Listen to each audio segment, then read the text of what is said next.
Good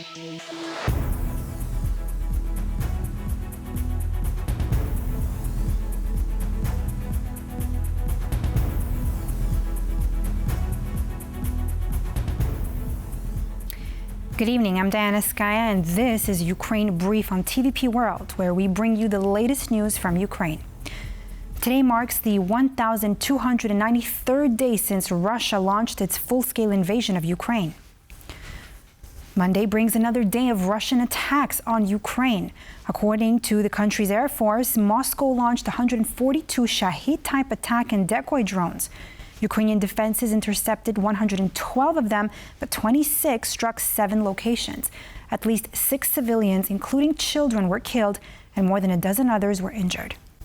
In the eastern Donetsk region, Russian attacks killed 4 people in Novodonetsk, Slovyansk, and Toretsk, and injured 10 others, according to Governor Vadim Filashkin. Russia has carried out a total of 25 attacks on the region in the past 24 hours. The officials said that 130 people, including 22 children, had been evacuated from the front line. Russian forces deliberately targeted rescuers in Kramatorsk while they were extinguishing a fire in a residential building. No injuries were reported in the drone strike, which damaged a fire truck. In the neighboring Kharkiv region, Russia attacked 8 towns and villages over the past day, injuring 2 people, including a 6-year-old child. Russian forces used guided aerial bombs and several types of drones, including FPV drones, Governor Oleg Sinyehubov said. In the Kherson region, 2 people were reported injured after Russian forces attacked critical infrastructure and residential areas in the region, damaging an apartment building and 7 houses. 2 people have been killed and 1 injured by a Russian attack in the Zaporizhia region, according to Governor Ivan Fedorov. Over the past 24 hours, Russian forces have carried out more than 400 various attacks on 17 locations in the region.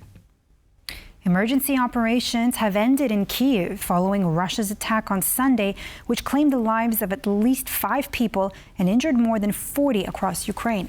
In Kremenchuk, a temporary river crossing has been organized after a bridge was damaged in a drone attack.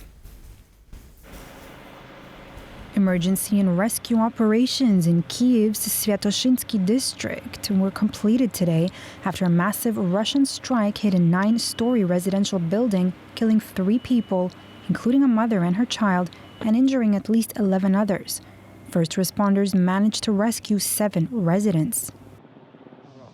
In Kremenchuk, in central Ukraine, rescuers have organized a temporary crossing on the river Dnieper.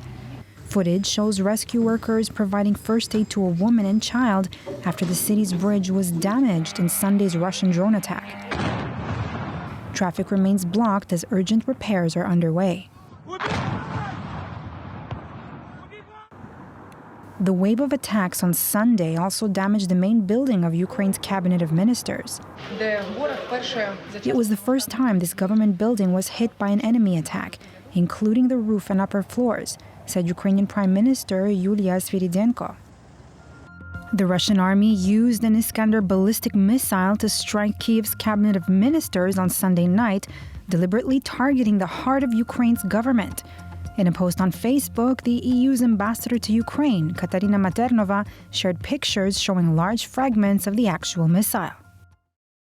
In the Donetsk region, Ukrainian emergency services and local police continue to evacuate civilians from frontline cities amid intensifying Russian attacks.